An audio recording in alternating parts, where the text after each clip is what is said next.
ரொம்பவும் ஈஸியா, குயிக்கா செய்யக்கூடிய ஒரு சிக்கன் ரெசிபி இன்னைக்கு நம்ம பார்க்க போறோம். இதுக்கு பெருசா எதுவும் வேலைலாம் இருக்காது.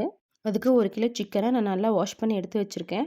அது கூடவே 2 ஸ்பூன் மிளகாத்தூள், 1 ஸ்பூன் மல்லித்தூள், 2 spoon pepper powder, 1 spoon garam masala, 1 spoon red chilli powder, 1 spoon மஞ்சள்தூள் போட்டு, கூடவே 2 ஸ்பூன் இஞ்சி பூண்டு பேஸ்ட்டு, 1 ஸ்பூன் உப்பு, 1 கப்பு தயிரு, 3 வெங்காயம் நான் மெல்லிசா நறுக்கி வச்சிருக்கேன்.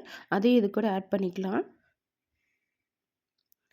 அப்புறம் 4 பச்சை மிளகா துண்டு துண்டா கட் பண்ணி இது கூட சேர்த்து, கொஞ்சமா கஸ்தூரி மெத்தி, கொஞ்சமா கொத்தமல்லி, லெமன் ஜூஸ் கொஞ்சம் சேர்த்து எல்லாத்தையும் நல்லா பெசஞ்சு மேரினேட் பண்ணி வச்சிடலாம். அவ்வளோதான், இதோட ப்ராசஸே முடிஞ்சுது. இதை ஒரு 20 மினிட்ஸ் ஊற வச்சதுக்கப்புறம் இதை நம்ம ட்ரை ரோஸ்ட் பண்ணி எடுத்துக்கலாம். இப்போ கடாயில் எண்ணெய் சூடானதுக்கப்புறம் ஸ்பைசஸ் ஆட் பண்ணி, நம்ம மேரினேட் பண்ணி வச்சிருந்த சிக்கனையும் இது கூட கொஞ்சம் கொஞ்சமாக சேர்த்து, தண்ணி ஊற்றாமல் இதை அப்படியே ட்ரை ரோஸ்ட் பண்ணி எடுக்கணும். இப்போ எல்லா சிக்கனையும் இதில் சேர்த்ததுக்கப்புறம் மூடி வச்சு கொஞ்சம் நேரம் வேக வச்சிடலாம்.